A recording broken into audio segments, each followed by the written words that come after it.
Hello friends, कैसे हैं आप सब। उम्मीद है आप सब मस्त होंगे, पढ़ाई भी बिंदास चल रही होगी। तो स्वागत है आप सभी का इस नए लेक्चर में। आज हम बात करेंगे ओवेलिया के बारे में। ओवेलिया जो है, इसमें मेटाजेनेसिस भी पूछा जाता है, क्योंकि इसमें दोनों मेथड से रिप्रोडक्शन होता है। पॉलिप और मेडूसा दोनों फेजेस भी प्रेजेंट होती है, इसलिए काफ़ी इम्पोर्टेंट इस पे क्वेश्चन भी बहुत ज़्यादा पूछे जाते हैं। अभी स्ट्रक्चर में जो है काफ़ी सिंपल स्ट्रक्चर होता है। इस तरीके से आप लोग देखिए, यहाँ पे ये ओवेलिया का स्ट्रक्चर है। ठीक है, तो सिंपल स्ट्रक्चर है क्योंकि ये प्रिमिटिव ऑर्गेनिज्म है, मेनली वाटर में रहते हैं, तो इसी तरीके का बॉडी शेप होता है। यहाँ पे लेबल्ड डायग्राम आप लोग देखिए, ये ऊपर टेंटिकल्स निकले हुए हैं। क्या है? टेंटिकल। ये जो है टेंटिकल्स हैं, और यहाँ पे सेंटर में ये टेंटिकल साइड साइड से निकले रहते हैं। बीच में जो है इसका माउथ होता है। यहाँ पे देखिए, ये दिख रहा है, ये जिसको स्टोमियम बोलते हैं। क्या बोलते हैं? स्टोमियम। स्टोमियम। तो ये माउथ का काम करता है, इसके साइड साइड टेंटिकल से निकले रहते हैं। ये मेडूसा बड है। क्या है? मेडूसा बड। यही बड जो है ये यहाँ से डिटेच हो जाएगा और नया ऑर्गेनिज्म भी बना लेता है। यहाँ पे जो है आपको गोनोपोर दिख रहे होंगे और गोनोथीका, ये जो है गोनेट्स हैं। क्या है? गोनेट्स। इसके अंदर स्पर्म और ओवा का फॉर्मेशन होता है। ये ब्लास्टोस्टाइल है, एक ऑर्गन होता है, और नीचे हाइड्रोकेलस है, स्टेम लाइक दिख रहा होगा आपको। तो ओवेलिया में जनरली क्वेश्चन आपसे क्या आता है? Write short notes on Obelia colony. अगर ओवेलिया कॉलोनी के बारे में पूछा जाता है तो उसमें आपको दोनों रिप्रोडक्शन के मेथड भी डिस्क्राइब करना होगा, डायग्राम भी बनाना पड़ेगा, और जो मेडूसा फेज है उस पर भी सेपरेटली क्वेश्चन पूछे जाते हैं। तो इसमें आपको पता है ये मेटाजेनेसिस में क्या होगा, दोनों स्टेजेस प्रेजेंट होती हैं, पॉलिप और मेडूसा। लास्ट लेक्चर आप लोग देखे होंगे तो मैंने बताया था, उसमें पॉलिप से मेडूसा और मेडूसा से पॉलिप बनता है। जिस भी सीलेंट्रेट में दोनों स्टेज पाई जाती हैं उसमें हम बोलते हैं कि मेटाजेनेसिस हो रहा है। क्या हो रहा है? मेटाजेनेसिस। और इसको अल्टरनेशन ऑफ जनरेशन बोला जाता है। पॉलिप से मेडूसा में, मेडूसा से पॉलिप में। पॉलिप एसेक्सुअली रिप्रोड्यूस करके मेडूसा बनाता है, और मेडूसा में सेक्सुअल रिप्रोडक्शन के थ्रू पॉलिप बनता है। यही इनका लाइफ साइकिल। आगे हम लाइफ साइकिल के बारे में भी डिस्कस करेंगे। The asexually reproducing polyp colony. During this stage of life, Obelia are suspended to substrate surface. मतलब एसेक्सुअल रिप्रोडक्शन करता है पॉलिप, ठीक है, जिससे बनेगा आपका मेडूसा। ये जो फेज होता है एसेक्सुअल रिप्रोडक्शन का, इसमें ओवेलिया सबस्ट्रेट जो होता है, जो भी आपको दिखाया था मैंने स्टेम लाइक नीचे, ये देखिए यहाँ पे सबस्ट्रेटम आपको दिखेगा। ये नीचे वाला जो है ये पोर्शन, इसको बोलते हैं हम सबस्ट्रेटम। क्या बोलते हैं? सबस्ट्रेट। ठीक है, इसी से अटैच रहता है। एसेक्सुअल रिप्रोडक्शन के दौरान ओवेलिया जो है वो उसी से अटैच रहेगा। On this mature colony there are individual hydranths called gastrozoites which can be found expanded or contracted to aid in the growth of this organism by feeding and the reproductive polyp gonozoites that have medusa bud। तो क्या होगा? Polyp जो है आपका, polyp में Medusa बड का formation होता है। किसका? मेडूसा बड का। और इसमें गोनोजॉइट्स भी रहते हैं। ठीक है, गोनोपोर और गोनोजॉइट्स अभी आपको मैंने दिखाया था। Other hydrants are specialised for defence. बाकी जितने भी उसमें हाइड्रेंट्स निकले हुए हैं। हाइड्रेंट्स मतलब जो कलिकाएं चारों ओर निकली हुई हैं, वो डिफेंस का काम करती हैं। The main stalk body of the colony is composed of a coenosarc which is covered by a protective perisarc. Perisarc जो ऊपर की कवरिंग होगी कोइनोसार्क के ऊपर, ठीक है, उसको बोलते हैं perisarc. The next generation of the life cycle being when the medusa, इसको मेड्यूसी भी बोलते हैं, are released from the gonozooids, gonozooid से रिलीज हो जाएगी medusa, producing free swimming male and female medusae velum with gonads a mouth and tentacle. ये वाला जो आपको डायग्राम अभी मैंने दिखाया था,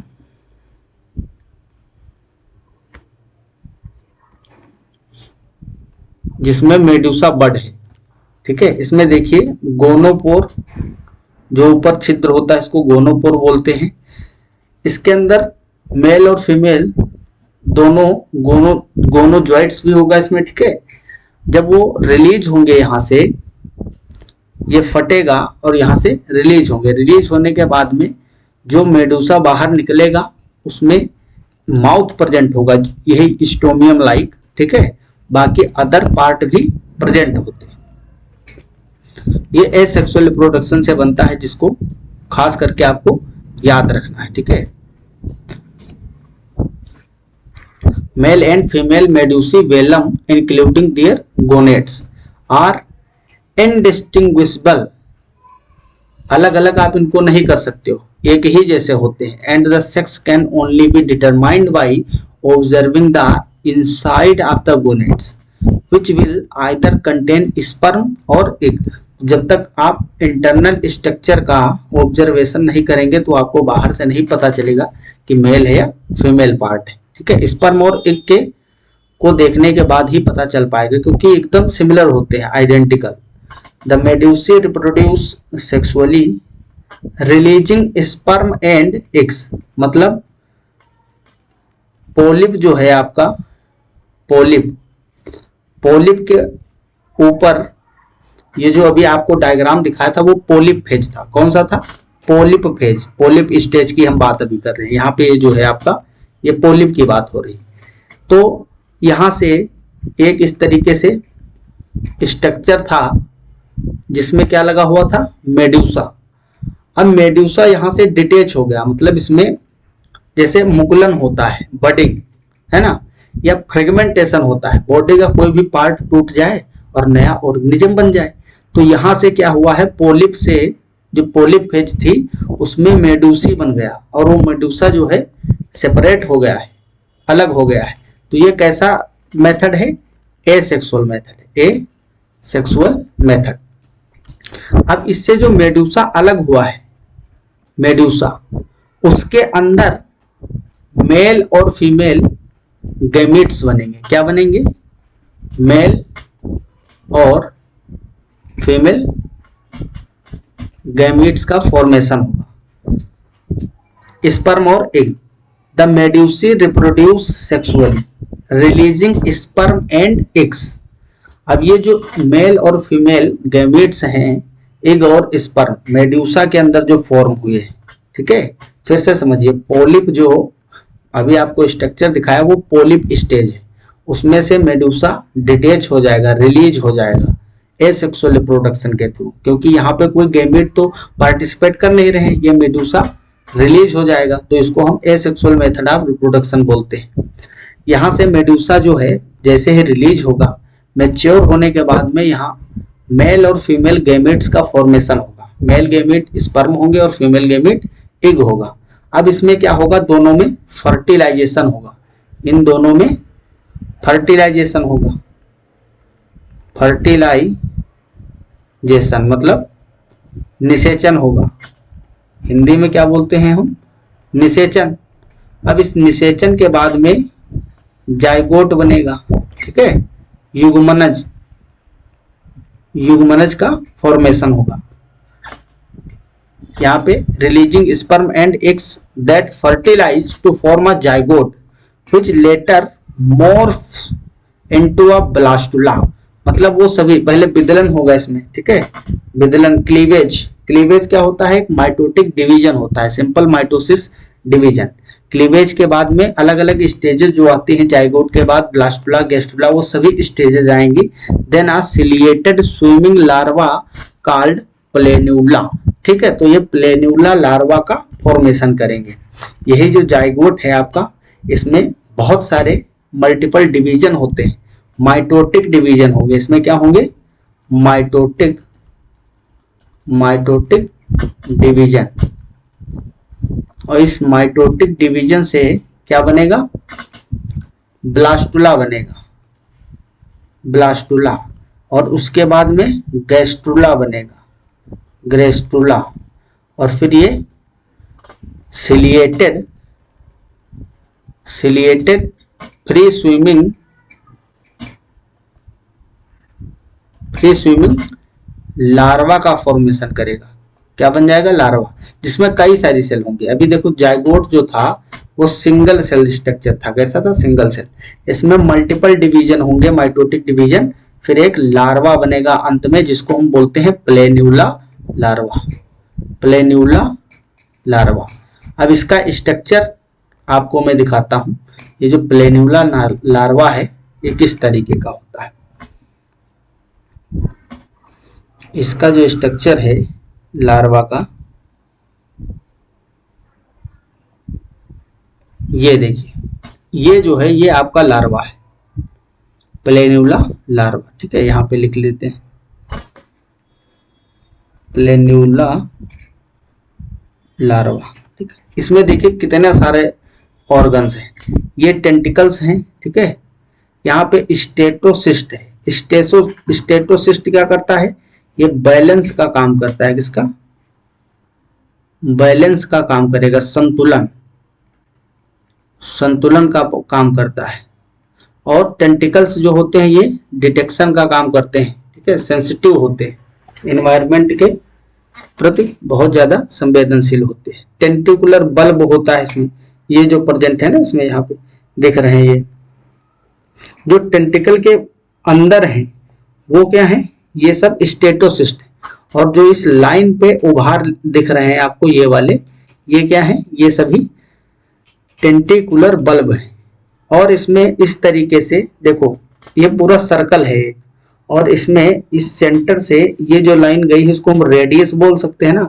तो ये रेडियस, इसको हम अगर सर्कल मान ले तो सेंटर से सरकमफेरेंस जो है इसका, परिधि तक जाने के लिए जो ये लाइन खींच रहे हैं इसको रेडियस बोलते हैं, त्रिज्या। जबकि ये सिर्फ स्ट्रेट लाइन नहीं है, यहाँ पे एक ट्यूब बनी हुई है। ठीक है, नाल बनी हुई है, इसलिए इसको बोला जाता है रेडिकल कैनाल। क्या बोलते हैं? रेडिकल कैनाल बोला जाता है। ठीक है, ये स्ट्रक्चर प्लेन्यूला लार्वा पे भी बहुत ज्यादा टिप्पणियां पूछी जाती हैं, तो आपको इसको अच्छे तरीके से याद कर लेना कहाँ पे कौन सा ऑर्गन है। ये जो यहाँ पे थोड़ा सा स्वेलो पार्ट है इसको बोलते हैं गोनेड। क्या है? गोनेड है। और यहाँ पे सेंटर में इसका स्टमक होता है, मेनिम्ब्रियम यहाँ से निकले रहते हैं इस तरीके से, ये सेंटर वाला पार्ट स्टमक है। और यहाँ पे ओरल आर्म होती है, यहाँ पे माउथ खुलता है, स्टोमियम। ठीक है, क्योंकि देखो अब यहाँ से आप समझिए धीरे धीरे डाइजेस्टिव सिस्टम डेवलप हो रहा है। समझ रहे हो? सेंटर में ये क्या है? स्टमक है। और यहाँ से स्टमक से ये गुहा निकली हुई है, यहाँ माउथ है। तो कोई भी फूड पार्टिकल, देखिए ये माउथ है, ओरल आर्म और माउथ, इस माउथ के थ्रू कोई भी फूड पार्टिकल्स जाएंगे और स्टमक में उनका डाइजेशन होगा। तो कितना सिंपल भी डाइजेशन यहाँ पे होगा, है ना। यहाँ पे बहुत ही सिंपल डाइजेशन होता है। इसमें इंट्रासेलुलर एक्स्ट्रा सेलुलर दोनों टाइप का डाइजेशन पाया जाता है, मैंने जनरल फीचर में ही आपको बताया था। और यहाँ पे ये आपका रिंग कैनाल प्रेजेंट होती है, जो रिंग बनी हुई है पूरी। ठीक है, इसमें जो कैनाल है, क्योंकि दो लाइनें हैं ना बीच में, सेंटर में कैनाल बनती है जिसको हम रिंग कैनाल बोलते हैं। तो ये पूरा प्लेन्यूला लार्वा है। आपको स्ट्रक्चर याद रखना, सेंटर में स्टमक है और वो मेनिम्ब्रियम के थ्रू जो परिधि है सरकमफेरेंस उस पे खुलता है एक माउथ के साथ, छोटी सी ओपनिंग रहती है जिसको हम इसको माउथ बोलते हैं। ये मेनिम्ब्रियम है और बीच में माउथ है। समझे? यहाँ पे फूड पार्टिकल्स जाएंगे और ये स्टमक में डाइजेशन होगा। ये रिंग कैनाल है। यहाँ पे जो आपके रेडिकल कैनाल होती है, इसमें थोड़ा सा उभरा हुआ फूला पार्ट होता है जिसको हम गोनेड बोलते हैं। स्टेटोसिस्ट, टेंटिकल, ये सभी आपको याद रखना। सिंपल डायग्राम है, आपको एक दो बार बनाओगे, ठीक है, आ जाएगा, कोई दिक्कत नहीं होगा, लेकिन डायग्राम को बना लेना जरूर, ठीक है। एक दो बार बनाओगे चीजें समझ में आ जाएंगी। Pobelia consists of two types of body plans of a polyp and medusa in their polymorphic life cycle. तो इसको पोलीमॉर्फिक भी बोलते हैं। और एक फिनोमिना होती है इसमें पोलीमॉर्फिज्म, पोलीमॉर्फिज्म, ठीक है, इसके बारे में भी हम आगे डिस्कस करेंगे। दे आर डिप्लोब्लास्टिक, ठीक है। तो ये कैसे होते हैं? सभी के सभी ऑर्गेनिज्म द्विकोरिक होते हैं, डिप्लोब्लास्टिक, डिप्लोब्लास्टिक होते हैं, द्विकोरिक जीव, द्विकोरिक। द्विकोरिक का मतलब क्या है? द्विकोरकी भी बोला जाता है डिप्लोब्लास्टिक। मतलब इसमें जो है सिर्फ दो ही जर्म लेयर मिलती है। हम लोगों में 3 जर्म लेयर होती है, एंडोडर्मिस, मेसोडर्मिस और एपिडर्मिस। बाहर वाली एपिडर्म और मेसोडर्म, एंडोडर्म। बट यहाँ पे जो है सिर्फ 2 ही जर्म लेयर प्रेजेंट होती है। बाहर एपिडर्मिस होती है और अंदर एंडोडर्मिस, जिसको हम गैस्ट्रोडर्मिस भी बोलते हैं। यहाँ पे क्या बोलते हैं? गैस्ट्रोडर्मिस, या आप एंडोडर्मिस बोल सकते हो, एंडोडर्मिस। लेकिन मेसोडर्म का फॉर्मेशन यहाँ नहीं होगा, ठीक है। इसके बाद आप टीनोफोरा पढ़ोगे, वहां भी मेसोडर्म नहीं आएगी। सीलेंट्रेट से धीरे धीरे स्टार्ट होती है, ठीक है। सीलेंट्रेट में मेसोडर्म आ जाती है तो वो ट्रिप्लोब्लास्टिक हो जाते हैं ऑर्गेनिज्म। लेकिन सीलेंट्रेट जो है उसमें ओबेलिया हो, हाइड्रा हो, कोई भी सीलेंट्रेट्स हो, उसमें आपको डिप्लोब्लास्टिक देखने को मिलता है, ठीक है। सिर्फ 2 लेयर होती है, एपिडर्मिस और गैस्ट्रोडर्मिस। और इन दोनों के बीच में एक जेली लाइक मीजोग्लिया भरी होती है, ठीक है। क्या भरा होता है? मीजोग्लिया। यहाँ पे समझिए इस तरीके से, ये बाहर में जो है एपिडर्मिस है, क्या है? एपिडर्मिस। इस तरीके से ये एपिडर्मिस है,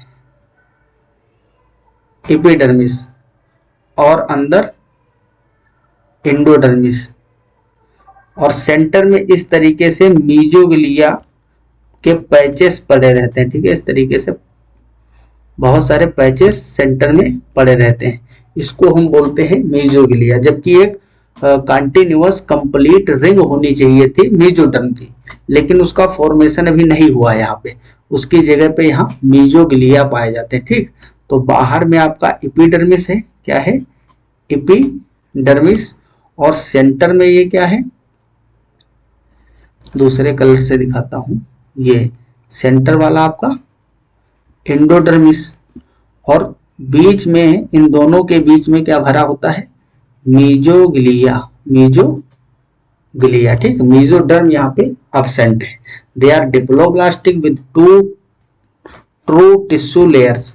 मतलब जो ट्रू टिश्यू लेयर है वो 2 ही है इसमें, an epidermis and second is gastrodermis और endodermis, and a jelly like mesoglea filling the area between. इन दोनों के बीच का जो एरिया है वो मीजोग्लिया से भरा रहता है, ठीक।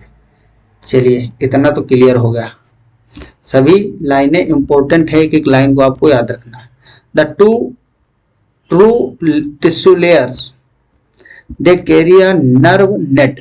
मतलब इसमें नर्व नेट भी मिलता है। नर्व नेट मतलब तंत्रिकाओं का जाल मिलेगा, विद नो ब्रेन और गैंग्लिया। इसमें ब्रेन का फॉर्मेशन अभी नहीं हुआ है, ठीक है। आगे आप देखेंगे किस तरीके से धीरे धीरे चीजें डेवलप होंगी।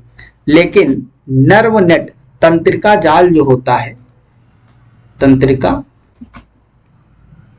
जाल, तंत्रिका जाल इसमें प्रेजेंट होगा, ठीक है। तो तंत्रिकाओं का जाल धीरे धीरे बनने लगता है। बहुत सिंपल टाइप नर्वस सिस्टम है। सिस्टम तो नहीं बोल सकते क्योंकि अभी तंत्र विकसित नहीं हुआ है, तंत्रिका तंत्र। सिंपल नर्व आ जाती है जिससे थोड़ा बहुत स्टिमुलस मिलने लगता है। A gastrovascular cavity is present where the digestion starts and later becomes intracellular। तो ये मैं कहूंगा कि सबसे ज्यादा इंपॉर्टेंट लाइन है आपकी, ठीक है। इसमें गैस्ट्रोवेस्कुलर कैविटी मिलती है जो कि सीलेंट ट्रैक्ट का यूनिक फीचर है, सिर्फ सीलेंट ट्रैक्ट में आपको देखने को मिलेगी। तो डाइजेशन जो होता है फूड पार्टिकल्स का, वो कहाँ से स्टार्ट होता है, गैस्ट्रोवेस्कुलर कैविटी से, देन उसके बाद में इंट्रासेलुलर हो जाता है, ठीक है, सेल के अंदर डाइजेशन कंप्लीट होता है। A gastrovascular cavity is present where the digestion starts and later become intracellular. They have incomplete digestive tract, क्योंकि भाई डाइजेस्टिव ट्रैक्ट जो कंप्लीट होता है उसमें बहुत सारी चीजें होती हैं, जैसे उसमें कई सारी सिक्रेटरी ग्लैंड होनी चाहिए जो बहुत सारे एंजाइम्स को सिक्रेट करती हो, है ना। जैसे हम लोगों का जो डाइजेस्टिव ट्रैक्ट है वो सबसे ज्यादा मोडेस्ट है, लेवर जैसी ग्लैंड मिलती है, पैंक्रियाज है ना, पैंक्रियाज से कितने सारे एंजाइम्स और हार्मोन्स रिलीज होते हैं, वो तो दोनों का काम करता है, एक्सोक्राइन और इंडोक्राइन ग्लैंड का, ठीक है। बाकी अदर बहुत सारे जैसे गैस्ट्रिक ग्लैंड्स हो गई, वहां से भी काफी सारे एंजाइम्स सिक्रेट होते हैं, हार्मोन्स भी निकलते हैं। तो इस तरीके का कोई ट्रैक्ट नहीं भी डेवलप हुआ है। डाइजेशन जो है बहुत ही सिंपल टाइप का है, इनकम्प्लीट डाइजेस्टिव ट्रैक्ट होता है, where the food enters digests and expelled through the same opening। और यहाँ पे एनस और माउथ दो ओपनिंग नहीं है, एक सिंगल ओपनिंग है जिसके थ्रू फूड अंदर जाएगा और डाइजेशन हो जाने के बाद सेम उसी ओपनिंग के थ्रू फूड पार्टिकल्स को बाहर निकाल दिया जाएगा, जो डाइजेस्टेड फूड पार्टिकल्स है, ठीक है। जो भी मटेरियल एब्जॉर्ब करने वाला है एब्जॉर्ब कर लिया जाएगा, बाकी वेस्ट प्रोडक्ट निकाल दिया जाएगा। तो फिर से समझिए, they have incomplete digestive tract where the food enters, digests and is expelled through the same opening, उसी स्टोमियम या माउथ के थ्रू बाहर निकाल दिया जाएगा। During the polyp stage the mouth is situated at the top of the body, body के top पे होता है, अभी दिखाया था ना, इस तरीके से बॉडी के टॉप पे होता है और चारों ओर से इसके बहुत सारे टेंटिकल्स निकले रहते हैं, समझे। तो बॉडी जो है पूरी पोलिप की, उसमें टॉप पे क्या सिचुएटेड होता है, माउथ, सराउंडेड बाई टेंटिकल्स, बहुत सारे टेंटिकल के थ्रू चारों ओर से घिरा रहता है। Whereas during the medusa stage the mouth is situated at the distal end of the main body structure। तो ये बहुत इंपॉर्टेंट है, जो पोलिप स्टेज है और मेड्यूसा स्टेज है, इन दोनों में माउथ का जो लोकेशन है, सिचुएशन है, वो अलग अलग है दोनों में और काफी इंपॉर्टेंट भी है, ठीक है। तो पोलिप वाले में टॉप पे यहाँ पे स्टोमियम प्रेजेंट होता है जिसको माउथ बोलते हैं, और किससे सराउंडेड रहता है, टेंटिकल से, बहुत सारे टेंटिकल्स चारों ओर निकले रहते हैं, ठीक है। और मेड्यूसा में क्या होता है, the mouth is situated at the distal end of the main body structure. 4 gonads lie in this main body structure or mammarium. When food is taken in through the mouth, it enters the mammarium। अभी मैंने आपको दिखाया था यहाँ पे, तो mammarium के through, जो मेड्यूसा है, मेड्यूसा में यहाँ ये आपका माउथ है, ठीक है, डिस्टल एंड पे यहाँ पे माउथ है और माउथ mammarium के थ्रू एंटर किया जाता है अंदर, ठीक है। एक एक लाइन को समझते चलना है, मेम्ब्रेन के थ्रू अंदर एंटर करता है। The food is then distributed through a canal system. जो कैनाल सिस्टम है जिसमें 2 टाइप के कैनाल, पहले स्टमक में जाएगा फूड, किसके थ्रू, मेम्ब्रेन के थ्रू, और स्टमक के बाद वो कैनाल के थ्रू पूरे मेड्यूसा में क्या किया जाएगा, पूरे लार्वा में मेड्यूसा में डिस्ट्रीब्यूट कर दिया जाएगा। एक रेडिकल कैनाल है, ठीक है, रेडिकल कैनाल यहां से इस तरीके से आपका मेम्ब्रेन है, ठीक है, मेम्ब्रेन जिसके थ्रू फूड अंदर एंटर होगा, ये सेंटर में स्टमक है और यहां से इस तरीके से रेडिकल कैनाल निकली होती है, क्या होती है, रेडिकल कैनाल होती है।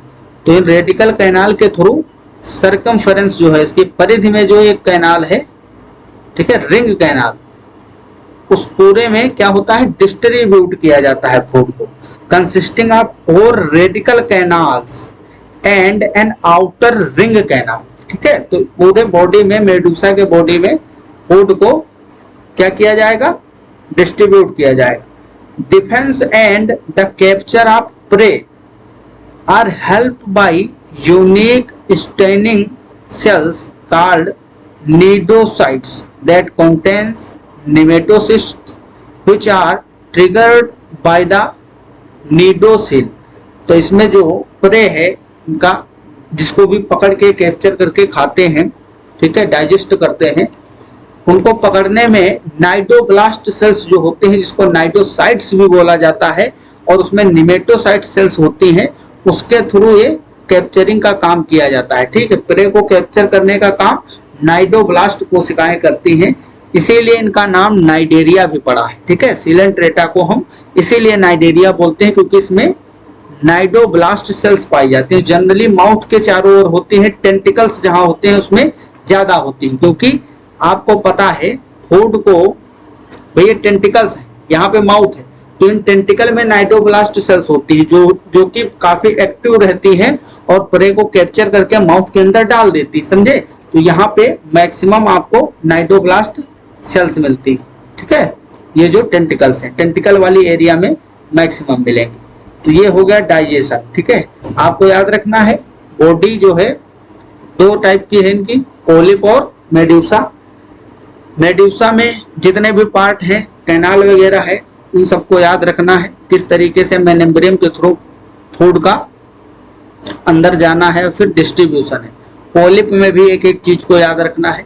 डिप्लोब्लास्टिक होते हैं, मतलब द्विस्तरीय इनका द्विकोरिक संरचना होती है, शरीर का संगठन होता है, जिसमें आपको एपिडर्मिस बाहर और अंदर इंडोडर्मिस, और बीच में क्या होता है, मीजोग्लिया भरा होता है, जो कि जेली लाइक मीजोग्लिया है, ठीक। तो ये इंपॉर्टेंट चीजें आपको याद रखनी है। अब हम बात करते हैं थोड़ा सा मेटाजेनेसिस की, ठीक है। सीधा पूछ सकता है, write short note on metagenesis, give salient feature of life history of Obelia and add a note on metagenesis.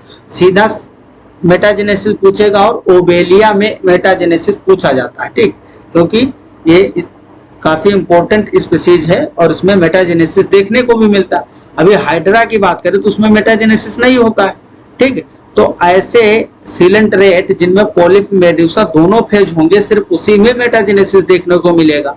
Alternation of generation में be defined as a phenomena whereby in the life history of an organism a diploid asexual phase and a haploid sexual phase regularly alternates with each other।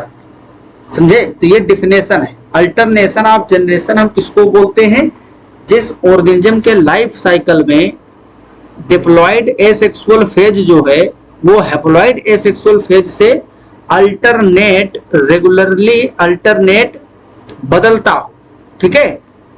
Diploid asexual phase जो polyp है उससे क्या बने आपका,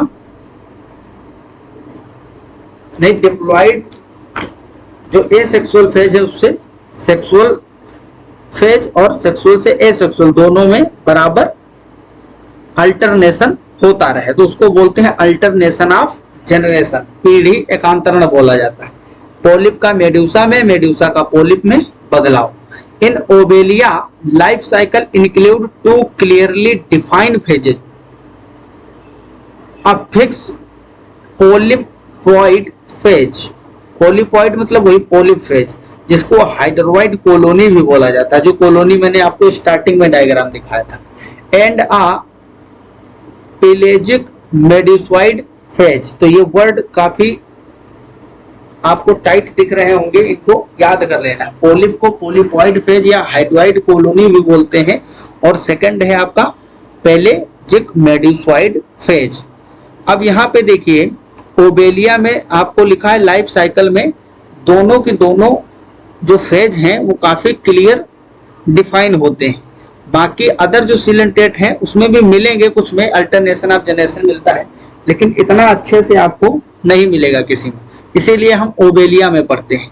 हाइड्रोइड colony और polyp colony has no gonads and reproduces by asexually budding to give rise to medusa. मैंने आपको दिखाया था डायग्राम, फिर बताया था इसमें बड जो बना हुआ है वो बडिंग के थ्रू, मुकुलन के थ्रू डिटेच हो जाता है बॉडी से और मेड्यूसा का फॉर्मेशन होता है। On the other hand medusa reproduce exclusively by sexual method. और जो ये आपका मेड्यूसा है इसमें क्या बनेंगे, एग और स्पर्म का फॉर्मेशन होगा, तो ये सिर्फ और सिर्फ सेक्सुअल मेथड के थ्रू रिप्रोड्यूस करेगा। Ova and sperm to give rise to new hybrid colonies. This fact apparently seems to have given rise to the idea of alternation of generation, also called metagenesis in coelanthrates, in which an asexual polyploid generation appears to alternate regularly with a sexual medusoid generation। ठीक है, तो इसको हम बोलते हैं metagenesis. But in Obelia, medusoid phase does not represent a true haploid sexual generation because number 1, ये point बहुत important है, मेडुसा अराइजेस फ्रॉम ब्लास्टोस्टाइल जो कि डिप्लॉइड होता है, पोलिप का पार्ट है blastostyle, diploid by a process of asexual budding. Obelia जो है इसमें मेडुसा किससे बनेगा, वही जो आपका पोलिप है उसमें ब्लास्टोस्टाइल जो होता है वही जो बड था उसी को बोलते हैं, जो कि डिप्लॉइड है, 2n होता है। ठीक है, 2n, 2x बोलो या 2n, by a process of asexual budding. It implies that medusa 2 is a diploid zooid. Second क्या है, sex cells do not originate in medusa. Obelia का जो मेडुसा है उसमें सेक्स सेल ओरिजिनेट नहीं करती, but in the epidermis of blastostyle from here they migrate into gonads of medusa. These facts show that medusa does not represent a sexual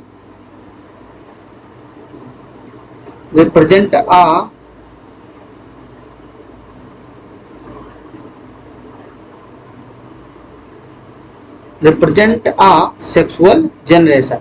It is simply a free swimming diploid zooid specialized for dispersal of gametes of the sedentary hydroid colony. In fact, the so-called sexual generation in Obelia is indistinct and represented by haploid gametes only।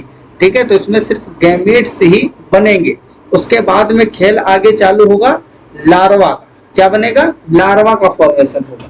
Thus it is clearly impossible to differentiate between sexual and asexual generation in Obelia.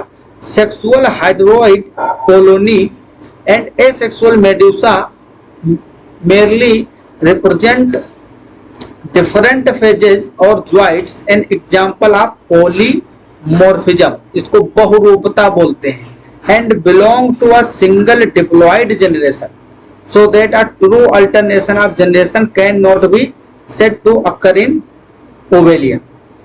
In coelanthrates like Obelia, a regular alternation between fixed sexual hydroid and free swimming medusoid phases, both of which are diploid, has been termed metagenesis। ठीक है, इसको क्या बोलेंगे हम, metagenesis बोलते हैं, metagenesis. अब यहाँ पे जो है आपको हम एक डायग्राम दिखाते हैं, ये है इसका लाइफ साइकिल। ये आपका फुल्ली डेवलप्ड पोलिप है, ठीक है, क्या है, पोलिप फेज है।